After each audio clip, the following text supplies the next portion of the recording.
Sem Maja Koršič Potočnik, odvetnica in vaš hudič advokat pri temah, o katerih imamo vsi svoje mnenje ali prepričanje, v javni debati pa največkrat ne najdejo mesta. Živjo, lep pozdrav vsem. Danes je z mano Andraž Mrzlikar. A se, Andraž, lahko predstaviš tako, kot želiš biti predstavljen? Jaz sem Andraž Mrzlikar. Že od mladih nog se nekako imam za nekoga, ki, ne vem, želim malo drugačen biti od nekega normalnega mojega sovrstnika. Že zelo zgodaj sem začel z raznimi podjetnimi zgodbami in trenutno sem eden od soustanoviteljev marketing agencije www.digital. In se pretežno oziroma primarno ukvarjam s tem, drugače pa obožujem tudi organizacijo ostalih dogodkov in sem vedno nekako zraven pri raznih dogodkih, ki se dogajajo v Ljubljani. Okej, a začneva s prvim delom tvoje predstavitve. Kaj zate pomeni, 25 let imaš, da si drugačen od svojih vrstnikov? Se mi zdi, da cel naš sistem, v katerem smo, oziroma ta neka pot, ki nam je začrtana že zelo zgodaj, to, kako greš v šolo in kako moraš poslušati profesorje in delati domače naloge in biti uspešen na testih in potem se nekje zaposliti in pol 40 let tam delati. Ne vem, meni se to že odkar se spomnim, se mi je to slišalo grozno.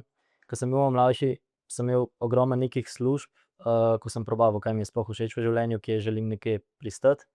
In v teh službah mi je vedno, na začetku se mi je zdela zadeva ful excited. Na primer, delal sem v prodaji door to door, delal sem v prodaji B2B, delal sem kot turistični vodič oziroma animator pri maturancih, delno turistični vodič. Ampak vsaka stvar, ki sem se jo lotil, je bilo tako, da na začetku je bilo ful exciting, pol pa sem se tega naveličal in mi je postalo ful monotono in sem nekako vedel, da to ni zame, da jaz si želim, ne vem, ne predstavljam si, da bi bil v enem boksu zaprt celo življenje in to je tvoj job in to boš opravljal celo življenje in sem vedel, okej, jaz rabim nekaj več od tega najti. Ampak jaz, če tako malo pogledam mlajšo generacijo, pa sem še malo mogoče prejudicial, bi rekla, da je kar večina mladih takšnih, da si danes že težko predstavljaš nekaj ponavljajočega v isto službo, nekaj, kar boš delal dan za dnem. A je to zdaj postal trend in potem to sploh več ni nekaj drugače? Ker pravzaprav vsi želijo isto. Delati nekaj posebenega, biti malo special, biti malo ven iz okvirov, brez nekih ponavljajočih stvari. Ja, v bistvu mogoče res. Mogoče je vedno več mogoče je vedno več ljudi, ki razmišlja v tej smeri. Tako da ja, mogoče sploh nisem toliko drugačen, mogoče nas je veliko takih, ki razmišljamo v tej smeri. Bi pa še zmeraj rekel, da sem veliko bolj zgodaj začel kot marsikdo drug. Sem do teh let, ko sem prišel, pač ni bilo vse samo razmišljanje pa sanjanje o tem, ampak je bilo velikokrat tudi pač, okej, gremo v akcijo in smo začeli nekaj delati. Včasih nam je kaj ratalo, marsikaj nam je spodletelo, ampak ja, tudi ta akcija se mi zdi, da je en ful pomemben del za vsakega, ki, I guess, razmišlja v tej smeri. Okej, ampak zdaj poskušal si različne službe, različna dela, ugotovil si, da to ni zate, ampak vendarle, a bi kdaj te podobne storitve vseeno koristil sam? A boš šel kdaj na kakšno turistično potovanje? A rabiš kdaj kakšne medicinske sestre ali pa kakšne druge ponavljajoče se stvari? Kaj hočem vprašati? Hočem vprašati, kam bomo prišli čez 20 let, če bojo čisto vsi mladi razmišljali enako, kot si recimo zdajle rekel ti. Kdo bo delal ponavljajoča se dela? Prvo, da povem, ful daleč od tega sem, da bi mislil, da vsi morajo živeti tako na ta način in da je to ta prava pot. Jaz sem pravim, da to je ta prava pot zame. In 100%, hvala bogu, na koncu ta najbolj pomembna stvar je to, da si srečen v življenju pa da delaš nekaj, kar te veseli. Pač pri meni je slučajno, I guess, situacija taka nastala, da sem srečen v tem. Poznam pa tudi ljudi, ki so srečni v tem, oziroma s katerimi sem se pogovarjal, ki si ne morejo tega predstavljati. Na noben način, da bi oni rabili, da bi bili sami odgovorni za to, da plačajo prispevke na svojem espeju. To je najbolj grozna stvar na svetu. Ali pa da si moraš sam najti. Pač enim ljudem paše to, enim ljudem paše tisto. Vsak po svoje, važno samo, da mogoče se ne zadovoljiš z nečim, v čemer nisi srečen. Torej, čisto prehitro sem posplošila, da je to neka lastnost generacije ali pa mlajših danes. To je preprosto nekaj, kar je tvoja osebnostna lastnost. In Definitivno. tudi pri tvojih vrstnikih, enako kot pri mojih vrstnikih, najdeš ljudi, ki si želijo varnosti, ljudi, ki nimajo težave s tem, da so v nekem varnem okolju, in druge, ki Ziher. iščejo. Ja, ziher. Pa vedno je dovolj obojega. Je pa mogoče res to, kar si omenila, da se vedno več ljudi mogoče spušča v to. Zdaj, zakaj, iskreno ne vem. Mogoče je tudi malo za to krivo, oziroma so malo za to kriva ta družbena omrežja, ki jih imamo zdaj ful, ker vsaj mogoče je bilo celo tako v mojem primeru, ampak na družbenih omrežjih imaš veliko enih obljub, koliko je to ful fajn, in enih gurujev, ki govorijo o tem, kako je, da moraš začeti svoj, ne vem, dropshipping biznis, ali pa da če ne boš postal podjeten, da boš bil ujet v nekem matrixu, je, I guess, nek tak trending keyword, ki se zdaj uporablja. Tako da ja, veliko mogoče enega brainstorminga, saj na mojem For you pageu, v to smer, da deli zase. Koliko enostavno pa je začeti? Obljub je veliko, zelo takih bleščečih performansov tudi. Kako pa praksa izgleda? Koliko hitro prideš od tega, da imaš neke ideje, pa da se ti v glavi zdi, da to bi pa lahko funkcioniralo, do tega, da to dejansko začne nositi denar in da od tega konec koncev lahko dobro živiš? Ja, traja, traja, pa težko je, pa naporno je, pa skozi so neki problemi. Koliko časa to traja? Zdaj, za vsako industrijo je najbrž to dokaj specifična zadeva, nekje rabiš ogromno enega know-howa, da lahko nekje začneš, nekje rabiš ful dober network, nekje rabiš neko veliko investicijo, zato da se lahko nečesa lotiš. Zdaj, v našem primeru je bilo tako, da te neki barriers to entry niso bili zelo veliki, edino, kar je tista omejitev, lahko to delaš, je tvoje znanje. Tako da v našem primeru iz tega vidika začeti je bilo zelo lahko. Ampak še zmeraj je pa treba to, kar ti imaš, ni dosti, da samo začneš. Moraš imeti neki produkt, ki ga folk dejansko rabi, oziroma v našem primeru podjetja dejansko rabijo. Pol moraš biti boljši od svoje konkurence. Zdaj, v našem primeru prodajamo storitev, oziroma smo v poslu, ki se ga lahko loti čisto vsak, kar pomeni, da je veliko ene konkurence na trgu, in zato, ker je veliko konkurence, moramo biti boljši od njih, če hočemo dobro delati. Pa v tej poti najprej ugotavljanja, a sploh imaš dober produkt oziroma servis, produkt ali storitev. Moraš še graditi ekipo, ki dela na tem, se ukvarjati z managementom, poleg tega vsa birokracija, ki pride. Tako da v bistvu po eni strani dosti lahko začeti, po drugi strani pa bi rekel, da moraš biti ta pravi tip človeka za to, ker je ogromno enih različnih stvari, ki skozi prihajajo vate. Če bi jaz tako povzela, kako sem te zdaj slišala, traja, težko je, naporno je, znanje moraš imeti, boljši si od konkurence. To je pravzaprav, si zdaj opisal, recept za uspeh v kateremkoli času, katerekoli generacije, v kateremkoli biznisu. Povsem enako bi lahko veljalo zame, za odvetniško pisarno ali pa za katerikoli drug biznis, a ne. Skoraj ziher, ja. Torej, pravzaprav ni čisto nič kaj veliko drugače, samo da smo se preselili na, ne vem, socialne medije, ki so mogoče malo, novejšega datuma, vse ostalo pa ostaja enako, kot je vedno bilo. Ja, mogoče je tukaj načini, kako skomuniciraš, kaj imaš, so drugačni, ampak še zmeraj moraš imeti neko zaključeno storitev, ki je, ja, dokaj podobna tudi v vašem primeru, recimo. Ampak ja, skozi se dogaja, da se stvari spreminjajo, recimo orodja, ki jih uporabljamo, zelo različna od včasih. Ne vem, včasih, predvidevam, da ne vem, prej so bili ne vem, kdaj ste vi začenjali, ampak najbrž niste uporabljali ChatGPT-ja. Računalnike ste imeli, ampak hočem reči, Tudi niste imeli. telefon sem že imela, ne boš verjel. A pa stacionarca še? Stacionarca telefon? Ja. Ne, to pa sem, ko sem bila majhna, potem pa ne več. Od faksa dalje sem bila že na mobitelih. Ja, okej. Hočem reči, da orodja, ki jih uporabljamo, so drugačna. Način, kako se skomunicira, je drugačen. Dostopnost je drugačna. Včasih verjamem, da je bilo veliko težje nekaj začeti, kakor je zdaj, zato ker imaš toliko informacij povsod na spletu, lahko pogooglaš, kako se odpre firma, lahko ChatGPT vprašaš, kaj boš naredil, da narediš to pa to boljše kot ostali. Skratka, ful je več nekih orodij, tako da moraš po eni strani, ja, neke osnovne stvari, I guess, da so enake, ne glede na čas, ne glede na industrijo, ampak imaš pa povsod vedno neke specifike, ki pridejo zraven. Ker so informacije tako zelo splošno dosegljive, je tudi veliko, veliko več ljudi, ki lahko pride v relativno kratkem času do povsem enakih informacij kot ti. Ja. Recimo, jaz zase vem, da sem bila vedno majčkeno bolj mogoče, vztrajna kot nekdo drug, ali pa majčkeno bolj radovedna kot kdo drug, ali pa, da sem si malo več upala in je bilo to čisto dovolj, da sem nekje uspela. Kaj pa danes, ko lahko pride na stotine in stotine ljudi hkrati do istih informacij? Kje je sploh še kakšna prednost? Še zmeraj, jaz mislim, da prednost bo vedno ostala pri določenih atributih, to, kar si opisala, da si ti imela. Je pa tako, zdaj mogoče včasih si rabo 10 ur, da si najdel neko informacijo v neki knjigarni, zelo dolgo nazaj.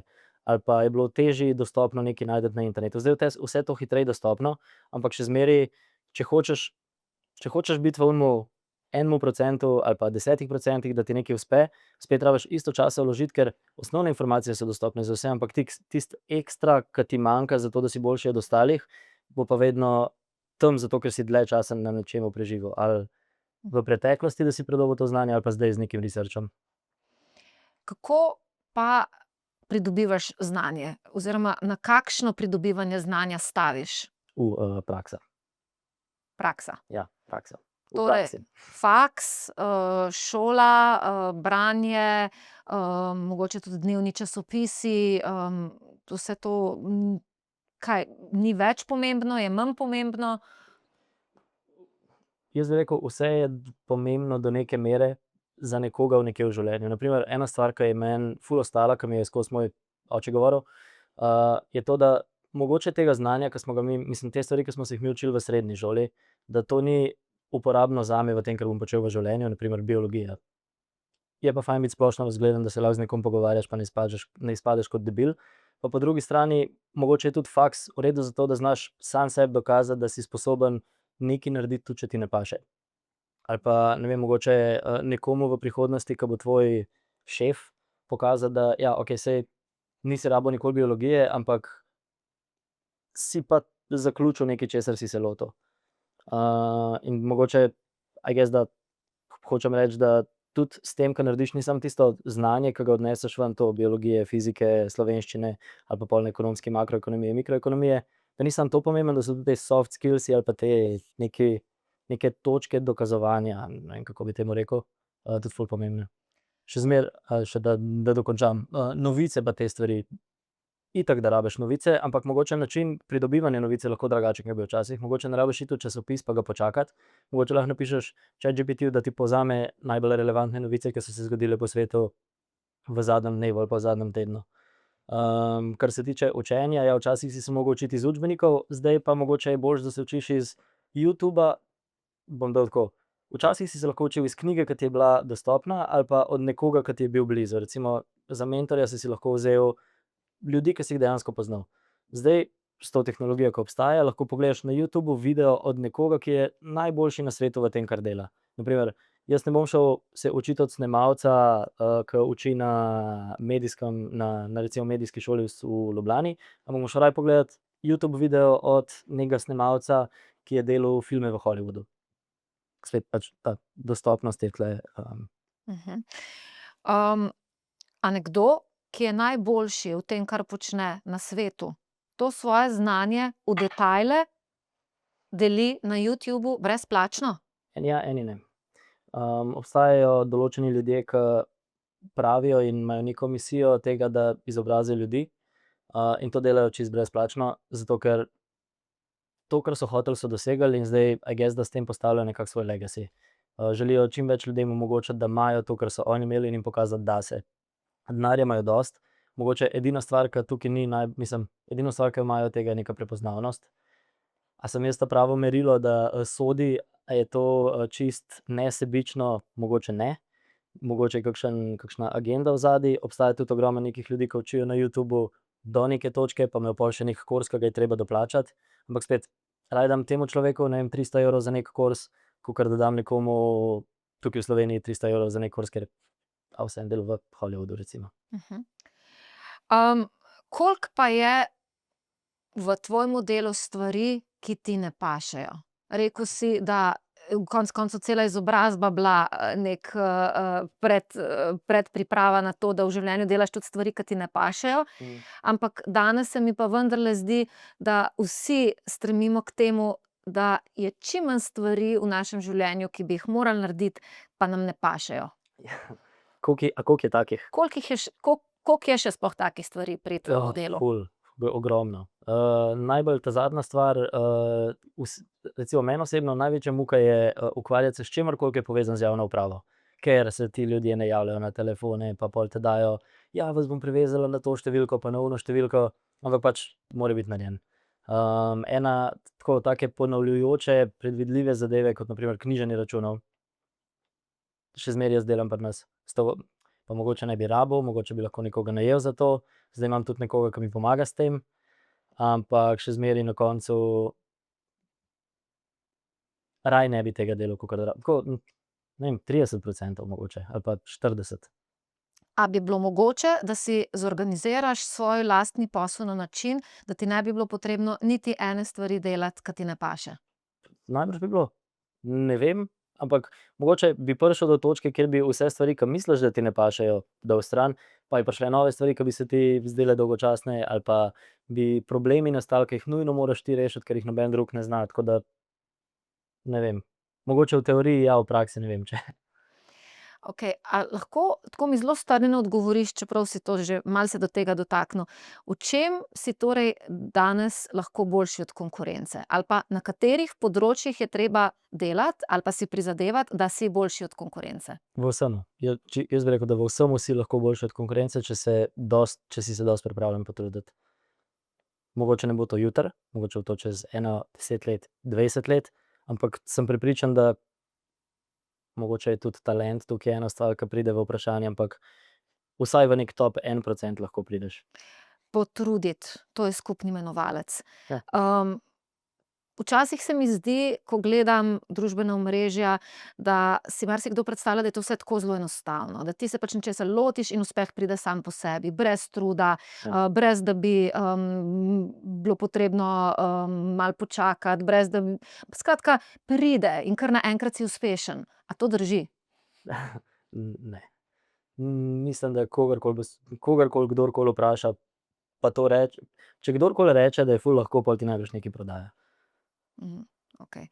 Meni se zdi to izredno pomembno sporočilo, da dejansko nismo tako zelo različni, kot smo bili 20, 30, 40, 50 let nazaj, naši starši, naši stari starši. S trudom lahko pride uspeh. Brez truda je uspeh prej izjema kot pravilo. Ja, to top stavek. Okej. Prej sva se dotaknila medijev, torej klasičnih medijev. Rekel si, da morda ti danes ni več treba čakati, da zjutraj izide časopis, zato ker novice lahko dobiš drugje. Kaj pa poglobljeno razmišljanje?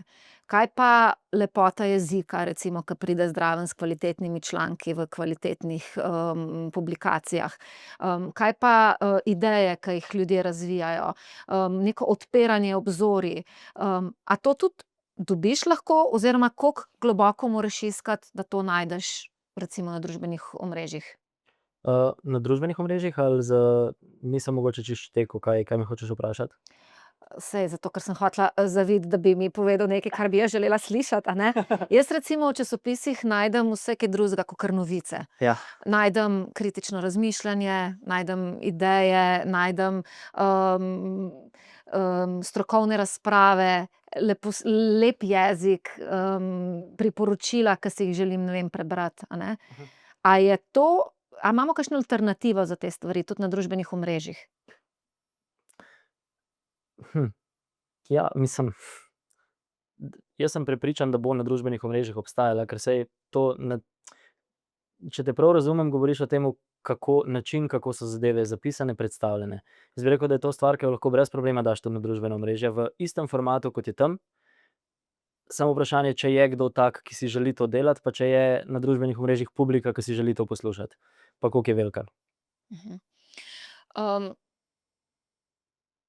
včasih poslušamo, ali pa to skrb tudi jaz kdaj javno delim, da se mladi več ne znajo izražati, ali pa da se izražajo bistveno slabše, kot so se včasih.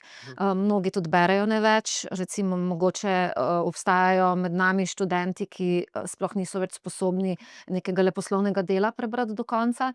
A je to nekaj, kar bi nas moralo skrbeti? Ja, zdaj mogoče sem spet na ta AI vezal, o katerem sem že prej govoril, pa je bil itak se po vsakem pogovoru, ta tema ven prihaja. Jaz bi rekel, da glih s tem, kar se trenutno dogaja, mogoče bomo imeli ljudje oziroma bo človeški dotik pa to neko leposlovje tista stvar, ke bo delala razliko med nečim, ke je naredil AI, pa tem, kar je naredil človek. Gre AI v tej smeri, da lahko kreativne zadeve dela, ampak mogoče bo to neko leposlovje ali pa ta neki personal touch tista stvar, ke bo razlikovala umetno inteligenco od enega človeka, ali pa bo človek samo vzel nekaj, kar je AI naredil, dodal svoj, personal artistic touch zraven in na ta način naredil to zadevo top. In pol to objavil, ne vem, recimo na družbena omrežja ali pa kamorkoli. Ampak it takes one to know one. Ja. A bo v mlajših generacijah sploh še kdo, ki bo znal ceniti to dodano vrednost, to kreativnost, to lepoto, to, ne vem, na koncu to piko na i, ke jo recimo najdemo, ne vem, pri klasičnih avtorjih ali pa v najboljšem leposlovju. A bo to sploh še koga ganilo? A bo to sploh še koga premaknilo? Mislim, konec koncev, ne vem, nimam pojma. Kar se mene tiče, ja, mogoče meni so všeč te pike na i oziroma meni je glih ta lep del vse, ne vem, recimo dizajna ali pa videa, pač tista stvar, ke mogoče jo marsikdo ne opazi, pa jaz mogoče, ja, meni je glih to tista stvar, ke je, zaradi česar je nekaj ali pa ful dobro. Ali pa ne vem, en tak majhen detajlček, ke ga večina ljudi ne opazi, ke ga jaz opazim v kakšnem filmu, ke ga gledam, ke sem tako, koliko dobro so to naredili. Je pa to osebna zadeva, za ostale ne znam povedati, ampak mislim, da ja. Ne vem. Se mi zdi, da vedno se vse premika v tej smeri, da zanimive stvari so tiste, ke niso generične, in tiste stvari, ke niso generične, so, mislim, stvari, ke so, ke imajo malo added value, pikico na i ali pa so malo drugačne, so tiste, ke so drugačne od povprečja. A kdaj razmišljaš, kje bomo mi recimo v prihodnosti zagotovili kadre za za neke nujno potrebne poklice, ki jih bomo slej ko prej vsi rabili, pa jih umetna inteligenca ne more nadomestiti? Ja, ful, mislim, razmišljam o ne da razmišljam o tem, pa o rešitvi, pa kako dejansko bo, ampak fulkrat sem se že to spraševal ali pa sem mogoče koga vprašal, nimam pojma. Je pa scary mogoče o tem razmišljati, vsaj tako, kakor se jaz pogovarjam z ljudmi, jaz ne poznam enega človeka, ke bi recimo, ke vem, da bo bil kmet. Pa, kako bomo hrano dobivali? Mogoče se bo nimam pojma, ampak, se mi zdi, da ja, kakšne stvari kot, Pa negovalke, ja, pa negovalke, pa kdo pa bo gradil zdravstveno hiše. osebje. Kdo bo Ja, gradil hiše? ne vem. Čigav problem bi to moral biti? Kdo je tisti, ki bi moral o tem razmišljati pa na dolgi rok, začeti premikati stvari ali pa, poskušati poiskati rešitev v zvezi s tem? Ja, kdo? I guess, da tisti, ke sprejemajo najbolj pomembne odločitve v organizacijah in državah. Pa po eni strani tudi vsak posameznik sam. Saj mislim, da je, I guess, delno odgovornost od vsakega posameznika, da vidi, kaj se dogaja, pa v najslabšem primeru se lahko vsaj pogovarjaš z nekom o tem. Ali pa spoznaš enega profesorja na določenem faksu, pa imaš debato z njim o tem, pa mogoče probaš prepričati koga o nekaj, kar misliš, da je prav v tej težko reči v bistvu. A ti imaš kakšnega znanca ali pa vrstnika, ke bi ga recimo zanimalo, ne vem, pridelava hrane ali pa skrb za starejše ali pa Ne. socialne teme? Skrb za starejše, ja. Aha, super. Socialne teme, kako misliš socialne teme? Socialne teme, delo z mladostniki, s težavnimi otroki. Tudi to, ja. Tudi. Ja, bolj mogoče ta neka težka ali pa težja fizična dela so tista, kjer res ne poznam nobenega, ke bi hotel biti gradbinec, mislim, zlagati cegle ali pa nekoga, ke bi hotel njivo obdelati ali pa traktor voziti. Verjamem pa, da mogoče to zato, ker sem bolj iz Domžal, kar je še zmeraj dokaj malo večje mesto, mogoče bolj na vasi je več teh ljudi. Okej. Mogoče. Pa mogoče zato, ker se ukvarjaš z digitalnim marketingom in Ja, vsi moji pač. vrstniki so digitalni zelo. Okej, in v tem imaš potem tudi prav gotovo veliko za povedati. Kaj v bistvu tvoje delo vključuje? Oziroma, kaj je tisto, kar, potrebo, ki jo ustvarjaš, ali pa potrebo, ki jo zadovoljuješ s svojim delom? Ja, v bistvu naš cilj ali pa ideja, zakaj smo mi sploh, naša misija mogoče, je res pomagati podjetjem, ki imajo neki faktor v sebi ali en karakter ali neko sporočilo, ki ga želijo dati ven, ali en produkt, ki dejansko pomaga ljudem ali pa storitev. In mogoče veliko firm obstaja na svetu ali pa v Sloveniji, ki imajo nekaj dobrega, samo ne znajo priti do ljudi, ki to rabijo, in mi probamo biti ta povezava med njimi na najboljši način, ki ga znamo izpeljati, in to je digitalno. Ampak če poslušaš določene, novodobne filozofe, ko govorijo o tehnofevdalizmu, dejansko pravijo, da s tem načinom ti v bistvu vzpostavljaš potrebo, ki jo nekdo pravzaprav nima. Da je pravzaprav tvoje delo, ne nujno tvoje, ampak delo tovrstnih poklicev, da v bistvu ustvarjajo neko iluzijo, neke potrebe, da ljudje pravzaprav začnejo želeti stvari, ki si jih pravzaprav v resnici ne želijo ali pa jih v resnici ne rabijo. In zdaj sprašujem, kaj je bilo prej, kura ali jajce? Ali je to povezovanje ljudi, da pride do njih tisto, kar rabijo, ali je to ustvarjanje potrebe navidezno, da nekdo začne želeti nekaj, česar sploh ne bi v resnici rabil imeti? Jaz bi rekel, da vsaj začetki tukaj niso bili taki, da bi bili zelo namerni. Verjamem, da obstaja kot kot biznis je še zmeraj tvoj primarni namen to, da zaslužiš pa da si na koncu profitabilen, ne. Tako da verjamem, da zaradi tega je ogromno nekih praks, ke spodbujajo profit in so mogoče take, kakor si ti to, kar si ti opisala, da probajo dobiti nekoga, da kupi nekaj, česar v bistvu ne rabi, ali pa da si želi nekaj, česar v bistvu ne rabi. Ampak verjamem, da so tudi načini, kako se, da se marketing izvaja na tak način, kjer to ni mislim, pa ne vem, a je sploh zlonamerno to ta prava beseda, ampak na način, ke je dober za vse na koncu, in za podjetje in za končnega potrošnika, ke bo nekaj kupil. Potreba v bistvu ustvarja še večjo potrošnja ustvarja še več potreb. In načeloma to ni problematično samo z vidika, nekega ustvarjanja potreb, ki jih morda sploh ni, ampak tudi okoljsko je recimo je to problematično.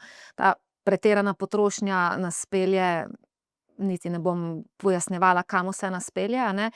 A imaš kdaj kakšne moralne zadržke ali pa se kdaj sprašuješ, kam bomo pa mi prišli, če bo ta spirala se vrtela tako hitro in tako močno v takšne razsežnosti? A veš, da pri tem, kar mi delamo, nikoli. Ker jaz mislim, da delamo na način, ke je v redu. Zdaj, verjamem, da kakšna podjetja, s katerimi delamo, imajo produkte, ke bi lahko bili bolj sustainable, ampak ne vem, jaz sem dokaj optimist glede vsega tega in verjamem, da na koncu vsak hoče dobro in da za nekimi zlobnimi ljudmi, ke bi želeli samo ful keša in porivajo neko spiralo, ne delamo. Odlično. Kaj pa konkretno ti, delaš? Recimo, s čim se ukvarjaš ali pa kaj konkretno je recimo tvoje delo? Jaz še zmeraj imam čez praktično vse zadeve, ke se dogajajo v našem podjetju, torej od tega, da rihtam vse procese, da so najbolj efektivni možni, do tega, da rihtam vse finance, do tega, da tudi podelam kakšen projekt operativno. Nekako oversight celega podjetja, skrb za to, da se premikamo v ta pravo smer, da vsak posameznik v našem podjetju ve, kaj dela, zakaj dela, da ve, kaj so njegovi cilji in kaj mora on doseči in na kakšen način bo to dosegel. Poleg tega pa je tudi malo, operativno določene projekte pa delam. Torej, da kaj posnamem pa kaj zeditiram pa kakšen scenarij napišem pa kakšno raziskavo naredim, strategijo. Koliko težko ti je pa najti sodelavce? Koliko težko ti je najti ljudi, ke recimo sledijo, ke naredijo to, kar jim rečeš, ali pa še boljše, ki, malo s svojo glavo razmišljajo, takrat ko je pa treba, pa tudi znajo poslušati? Jaz bom rekel, da to je ena stvar, s katero se, največ ukvarjam zadnje čase, ali pa vsaj razmišljam o njej, zaradi tega, ke mogoče način, kako je ta naša firma zastavljena, je zdaj ne bom rekel, da najbolj klasičen, ampak zelo imamo tak prijateljski odnos vsi in ful temeljimo na tem prijateljskem odnosu.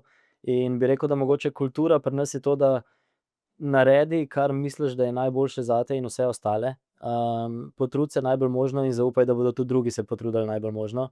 In velikokrat pride do kakšnih konfliktov ali pa do ta se ne strinja s tem, on se ne strinja s tem, ampak še zmeraj ful verjamemo v to, da vsak želi na koncu tisto, kar je najboljše za ta cilj, ki ga imamo, in je nekako to zaupanje ono, ke nas skupaj drži. Tako da ja, zdaj recimo kakšne nove študente pripeljemo, ena stvar je, kako zadeve naredijo, druga stvar je pa pol, a se v to kulturo tega, da smo vsi kolegialni med sabo, pa da si zaupamo, pa da stremimo proti nekemu istemu cilju, a se vklopijo noter ali ne, to je gazda en faktor pol, ke določa. Smo pa že veliko kiksov naredili tukaj, ke smo koga vzeli, ke mogoče ni bil za to, ali pa smo ga narobe precenili, ali pa smo ga slabo zmenedžerirali, ful grda beseda meni. A si ti kdaj sebe predstavljaš delati pod nekim šefom? Torej, da imaš nad sabo osebo, ki je tvoj nadrejeni in v bistvu delaš po njegovih navodilih. Včasih sem bil tako, ne, ni šans. Bolj večji kot postajamo in več problemov, ke imamo, bolj sem tako, to bi bilo v bistvu ful dobro, da ne pade vse nate na koncu. Tako da ne vem, bomo videli. Ne upam reči ja ali pa ne. Zelo Torej, nisi realno. povsem nenaklonjen tej ideji, ampak vendarle, kaj bi pa pričakoval od takega šefa? Kakšen je danes šef, da rečeš, njemu bi pa sledil?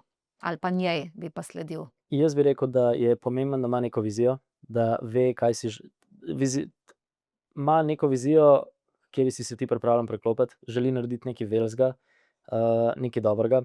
Po drugi strani se mi zdi, da je pri njemu tudi da so ful pomembni soft skillsi, da se lahko z njim pogovoriš kot človek, pa mu rečeš: doma imam tako situacijo.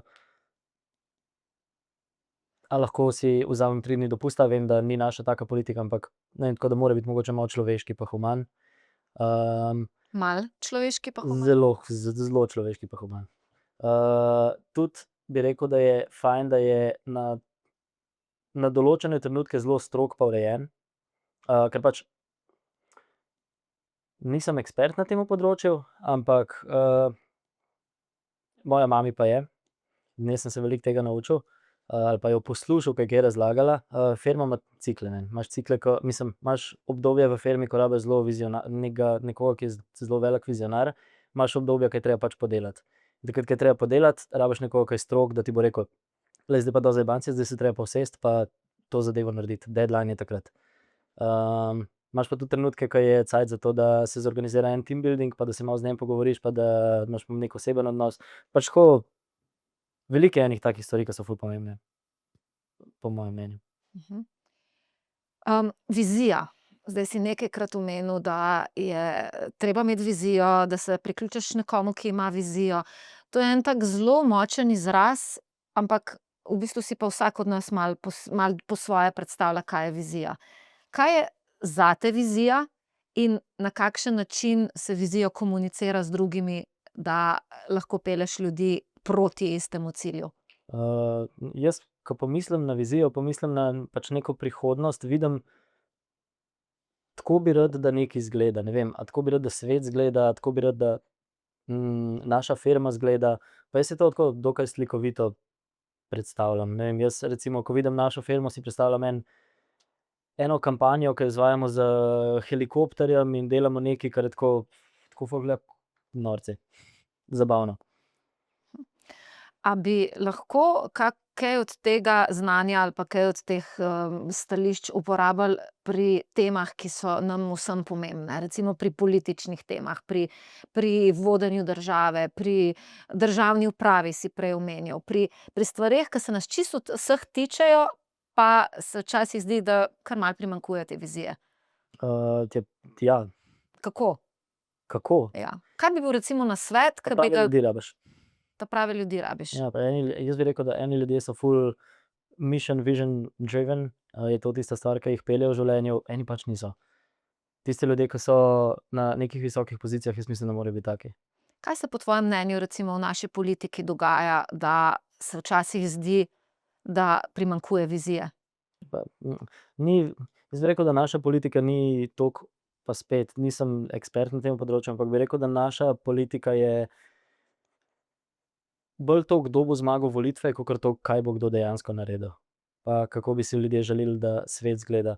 Občutek imam tak feeling, kakor da se veliko govori o tem, kako bi radi, da se nekaj dogaja, pa nekaj naredi, ampak da na koncu je to samo način, ki ga oni uporabljajo za to, da dobijo tiste številke pa podpise na volilnih listih.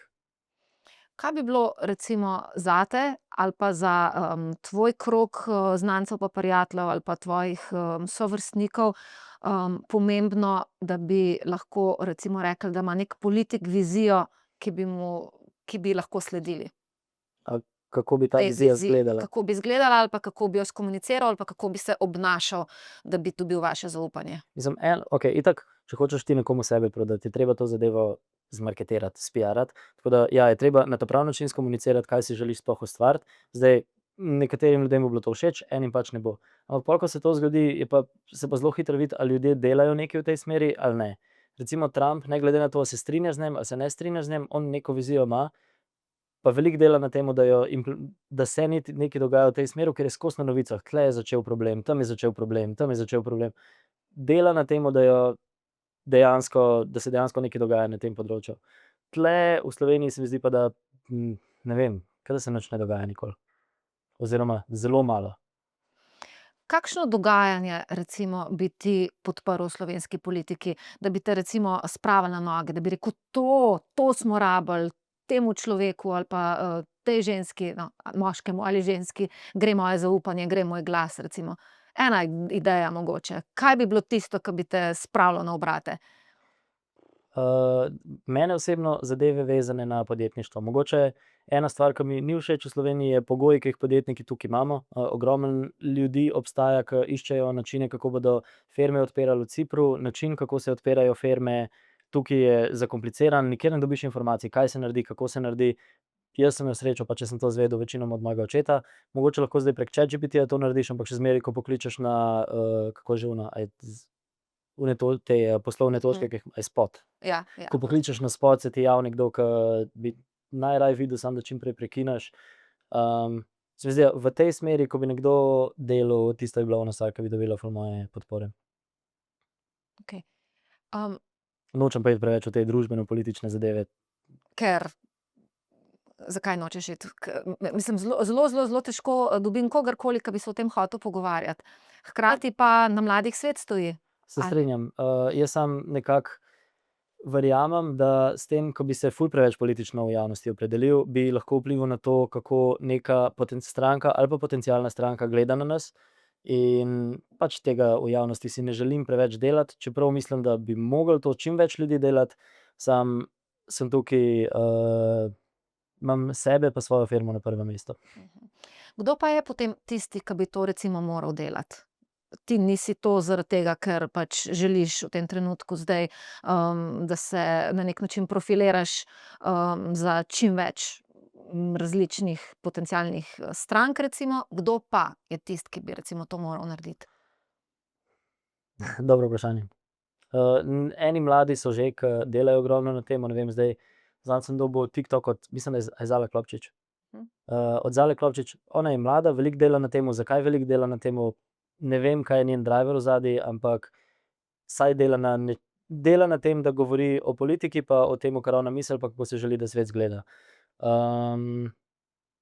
Mogoče so to ljudje, ki se vidijo kot nekdo, ki želi spreminjati družbo. Jaz mislim, da jaz nisem nekdo, ki želi spreminjati družbo, jaz želim spreminjati svojo domeno marketinga, pa kako se stvari tukaj delajo. Tisti, ki pa želijo spreminjati družbo kot celoto in vidijo neko njihovo vizijo, kako bi družba mogla izgledati, to niso pa tisti, ki bi mogli več o tem govoriti.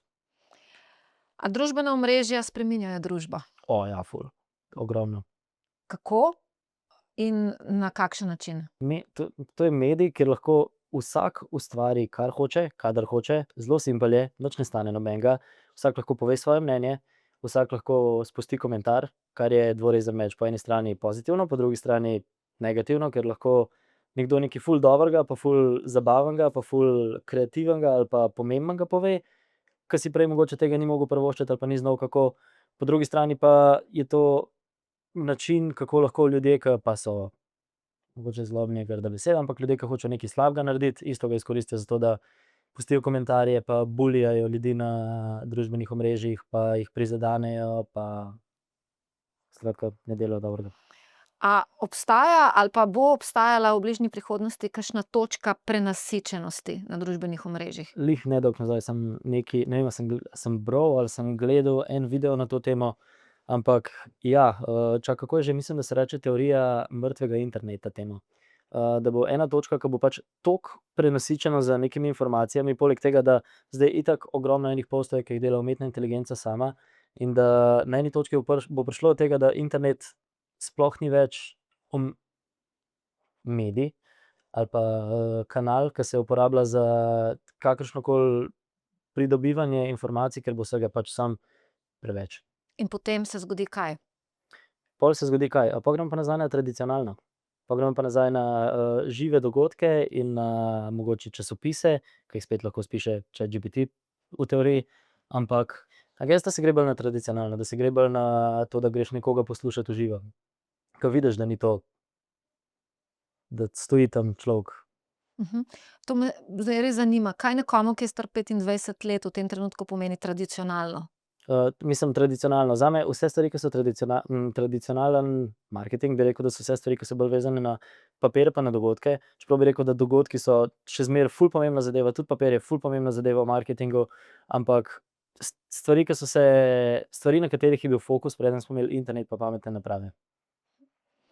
Zdajle se je že v najinem pogovoru zgodilo in meni in tebi, ti si na glas rekel, jaz sem pa pomislila, ne vem, a sem brala, a kdo mi je rekel, a sem slišala, to se nam vse večkrat dogaja. Ja. Toliko veliko je vsega, na kakšen način se skopati ven iz tega, oziroma a je sploh pomembno, da si te stvari zapomnimo, oziroma če ni pomembno, zakaj vse te informacije krožijo, če so toliko zelo nepomembne? Ja, bi rekel, da so pomembne, zdaj samo vprašanje, kaj hočeš s tem, ko jo poveš na glas, doseči. Zdaj, če bi jaz hotel, da je to tako zelo relevantna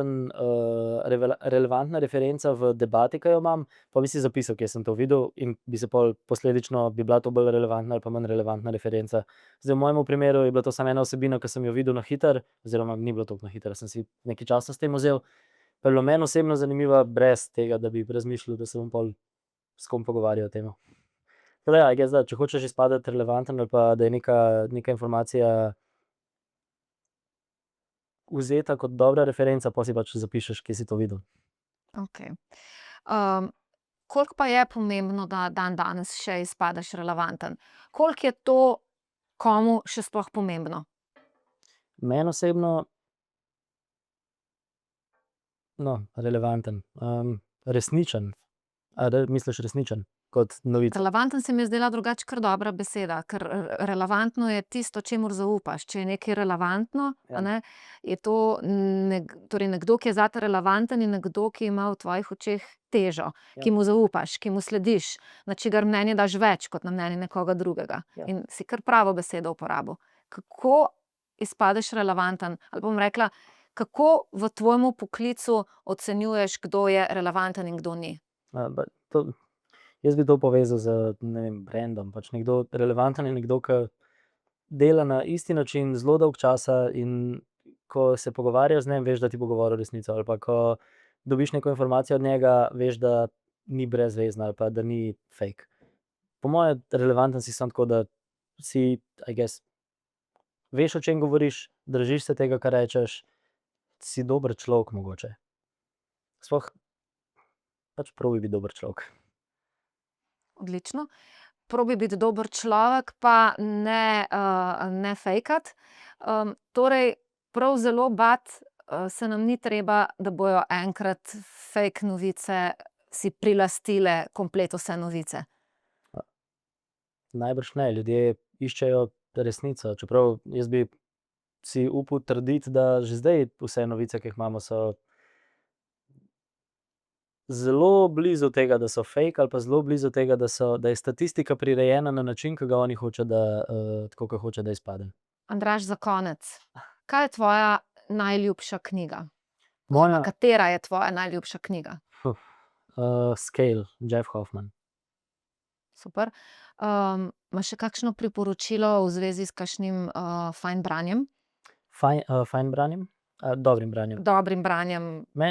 Scale Jeff Hoffman za vse, ki ste v podjetništvu. Pol mogoče ena taka knjiga, ki se mi splošno zdi ful zanimiva, pa mi je bila ful všeč, mogoče tudi zato, ker mi je psihologija dosti zanimiva, mi je bila How to make friends and influence people. Zdaj se ne bom spomnil, kdo točno je napisal, ampak ful sem rad bral ono knjigo. Še kaj takega. Drive, spet ne vem, kdo je napisal. Mislim, da sem jo celo za rojstni dan dobil od mojega strica. Preberite, unika rabite Drive. Super. Najlepša hvala. Hvala za ta pogovor, Andraž. Veliko sreče. Se ob kakšni priliki prav gotovo še slišiva na kakšno drugo zanimivo temo. Ja, tudi mi bomo imeli v neki točki v prihodnosti bomo tudi mi furali podcast, sicer bo mogoče v drugo smer usmerjen, malo bolj marketinško ali pa kaj je ljudem pomembno pri marketingu, pa Top. te povabimo. Super. Hvala, Andraž. Adijo. Čau. Poslušali ste epizodo podcasta Hudičev advokat, ki ga ustvarjam odvetnica Maja Koršič Potočnik. Podcast objavljam vsak drugi ponedeljek ob 6. zjutraj na kanalih YouTube, Spotify in Apple Podcast. Imate vi kakšno perečo temo, o kateri bi lahko govorili v podcastu? Sporočite mi vaše predloge.